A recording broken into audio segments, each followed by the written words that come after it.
ഇന്ന് ഉത്രട്ടാതി നക്ഷത്രം. എല്ലാ ഉത്രട്ടാതി നക്ഷത്രത്തിനും മഹാദേവൻ്റെ സന്നിധിയിലെത്തി ഭഗവാന് ധാര വഴിപാടായി സമർപ്പിക്കുന്ന ഒരു പതിവുണ്ട് എനിക്ക്. അത് നിങ്ങൾക്കും അറിയാലോ. അപ്പോൾ ഇന്ന് നമ്മൾ സ്ഥിരം പോകുന്ന അമ്പലത്തിലേക്കല്ല പോകുന്നത്.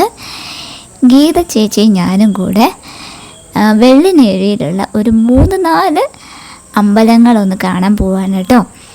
അപ്പോൾ കുഞ്ഞിരാമേട്ടൻ്റെ വണ്ടിയിലാണ്, ഓട്ടോയിലാണ് നമ്മൾ പോകുന്നത്. വെള്ളിനേഴി എന്ന് പറയുമ്പോൾ പാലക്കാട് ജില്ലയിൽ തന്നെയാണ്, കലാഗ്രാമം ഒക്കെയാണ് വെള്ളിനേഴി. അപ്പോൾ അവിടെ ആദ്യത്തെ നമ്മുടെ ക്ഷേത്രം എന്ന് പറയുന്നത് തൃപ്പുലിക്കൽ മഹാദേവ ക്ഷേത്രം. അവിടേക്കാണ് നമ്മൾ ആദ്യം പോയത്.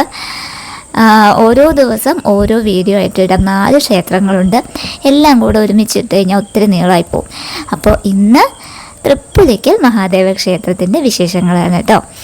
അപ്പോൾ ഇത് അമ്പലം എത്തി. എന്താ അവിടുത്തെ ലൊക്കേഷൻ എന്നറിയാവോ? നല്ല അടിപൊളി ലൊക്കേഷനാണ്. നമുക്ക് ആ കാഴ്ചകളൊക്കെ കാണാം കേട്ടോ.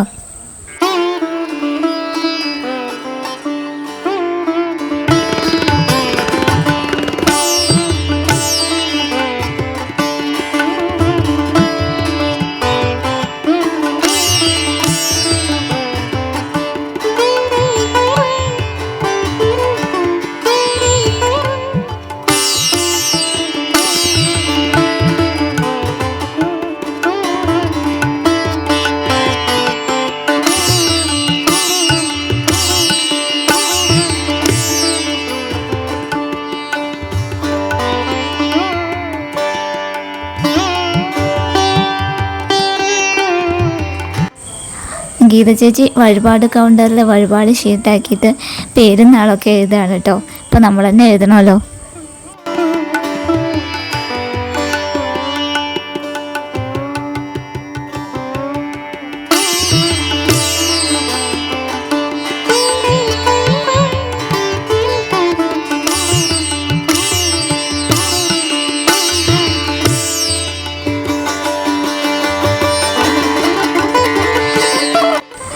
ഗീത ചേച്ചി അമ്പലത്തിനെ പറ്റിയും അവിടുത്തെ ചടങ്ങുകളെ പറ്റിയൊക്കെ അദ്ദേഹത്തിനോട് ചോദിച്ച് മനസ്സിലാക്കുമായിരുന്നു കേട്ടോ.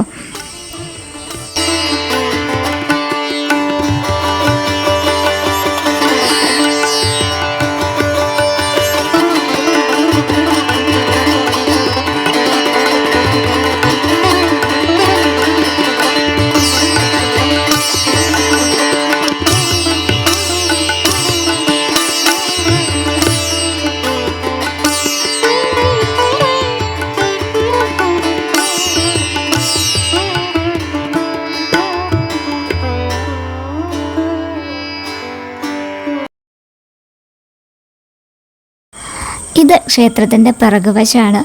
ഇവിടെ എവിടെ തിരിഞ്ഞാലും ഫ്രെയിമുകളാണ് കേട്ടോ. നല്ല നല്ല ഫ്രെയിമുകളാണ്.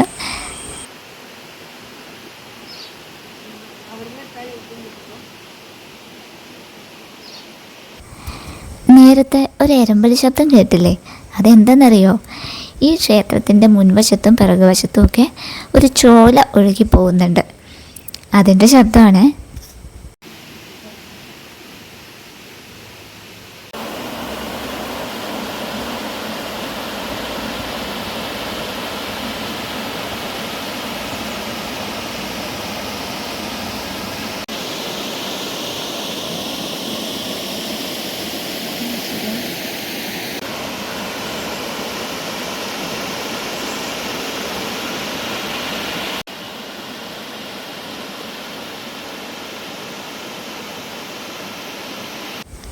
ഗീത ചേച്ചി അയ്യപ്പൻ്റെയും ഗണപതിയുടെയും ഒക്കെ നടയിൽ നമസ്കരിക്കുകയാണ് കേട്ടോ.